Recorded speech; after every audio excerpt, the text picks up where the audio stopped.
Chris never missed work. He's like you. But when you heard about Benoit, did you think foul play?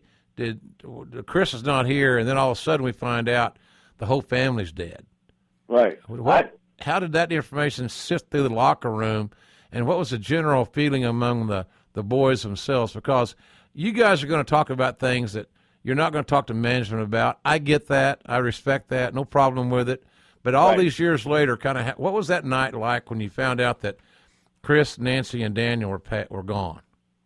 Well, honestly, I wasn't there because I just had elbow surgery, so I was at home when I got the news. But I don't know if you know this or not, but I was supposed to be at Chris's house that night that he killed Nancy. I was supposed to be at his house that day.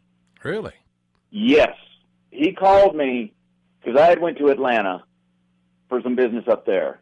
And he went to the doctor because I had talked to him a few days prior to that. And he said, hey, I'm going to be home on Wednesday. And I said, well, I'm going to be up in Atlanta. So, he said, hey, why don't you come by my house and see me? And I said, Chris, it's your day off. I don't want to, I want you to spend time with Nancy and Daniel, and you don't need me there. He goes, Chris, I'm not going to repeat how he said it, but he said, that doesn't matter. Just come. He said, I don't mind. Nancy doesn't mind. Just come on. And, you can have dinner with us or whatever. And so I didn't call him. I just went home. And so he called me on his way home from the doctor. This was like at 11 o'clock or at 11:15 in the morning on his way home from the doctor's office. And he kind of got on me for not calling him and, coming over, and so now, mind you, this later on that afternoon, that's when he killed Nancy. And so that really hit me hard because it's one of those things where, okay, if I would have shown up, would the outcome be completely different? Would they still be alive today? Wow, that's something else. That hit me hard. I mean, JR, that really, it was tough I couldn't unplug from that one. And that was really tough to digest because, I talked to Chris, he said, hey, why in the heck aren't you coming up here with, F this, I don't care, blah, blah, blah. You should have came up. It doesn't matter. I'd like to see you. And because we rode together a lot. We were pretty close. Him and I were pretty tight. Yeah. And so, and we rode a lot, and he was the most polite person ever on the planet to anybody he ever met. Yeah. Without a doubt. Right. And so he said, hey, I just left Dr. Aston's office. I'm on my way home. How come you're not up here? And it's like, wow. Did he sound particularly agitated in those conversations, as if something was really bothering him, other than the fact that you two guys weren't able to get together on that Wednesday?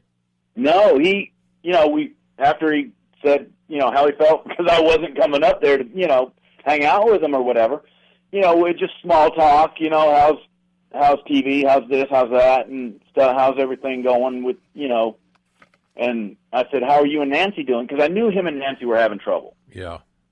Because we talked. And he said, his exact words were, oh, she's acting like Hitler again. And, and I didn't know what to say to that, obviously, because, I didn't want to get in their business or anything. And so, and I just kind of laughed it off and, and it was just a little small talk here and there. And then that was it. And he said, well, next time you up here, you need to come see us and come to the house and everything. And I'm like, okay, I will. I get it, Chris. All right. I'll be there, and then I find out that he killed Nancy at like, was it 4:30 or 5 o'clock that afternoon? Just like 5 hours after I got done talking to him. You may have been one of the last guys on the roster that talked to him. I think I was. Maybe you were. It's I guess they got those records on his cell phone or whatever. But yeah. I was shocked about that. I had never seen a father dote over a child like he did with Daniel. No, right? Yeah, he was crazy about that kid.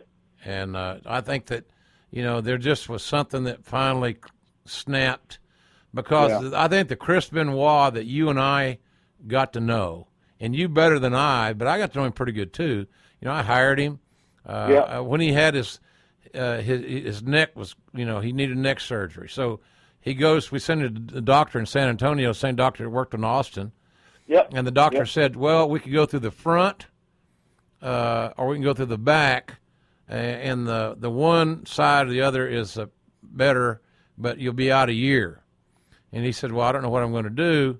I said, well, here's what he said, what do you think I should do? And I said, I think you should get it fixed for the long haul, and we will pay your salary, your weekly pay, while you're in your medical bills, while you're healing. And he looked at me in the eye, and then all of a sudden, man, he gave me this massive bear hug, and I thought I was getting ready to get belly-to-belly suplexed. Really, man, he bear hugged me, belly-to-belly style, and I didn't know what to do because I felt awkward, and we were standing right there by catering in Atlanta, in the back of the Phillips Arena, and so